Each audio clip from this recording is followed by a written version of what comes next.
Монголын бүх автомашин одоо хөдлөх механизм бүгдээрээ хуурамч ялангуяа одоо дизель түвш ихэнх нь хэрэгжилж байгаа.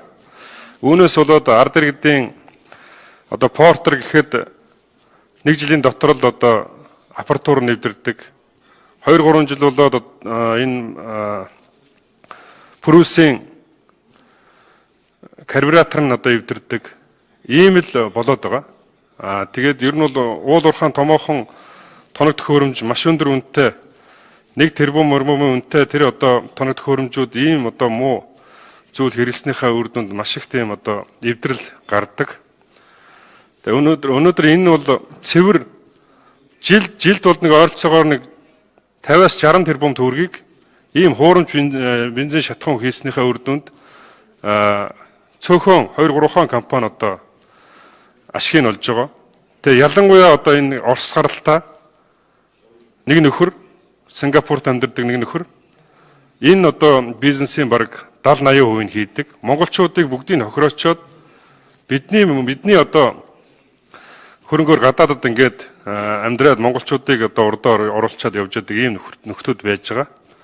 Тэгэхээр энэ хуулийг би өргөн бариад өнөөдрийг хүртэл их хурлын дарга хилцэх асуудлын одоо дараалд оруулж өгөхгүй байгаа маш том лоббитой байна гэсэн үг. Өөрөлдвөл энэ их хурл дээр энэ хуулийг хилцүүлэхгүй байх юм том лобби энэ компаниудын зүгээс байна гэж ойлгож байгаа. Тийм учраас энэ газрын тосны бүтээгдэхүүний тухай хуульд нэмэлт өөрчлөлт оруулах тухай энэ одоо 128 дугаар зүйл заасан энэ хуулийн дээр тодорхой чиглэлийг өгүүлэхгүй бол засгийн газраас энэ хуулиндаа тодорхой онцгой дотор ногдуулчих юм бол энэ хуурамч шатахуун бол бүгдээрээ байхгүй болчихно гэсэн үг. Тэгэхээр ийм одоо зохицуултыг оруулж ирж өгөхгүй бол энэ засгийн газарт үүргэжүүлэхгүй бол энэ хууль маань бас ингээд явахгүй байна. Иргэд хохирсоор байна. Улсын төсөвд 60 тэрбум төгрөгөөр хохирч байгаа.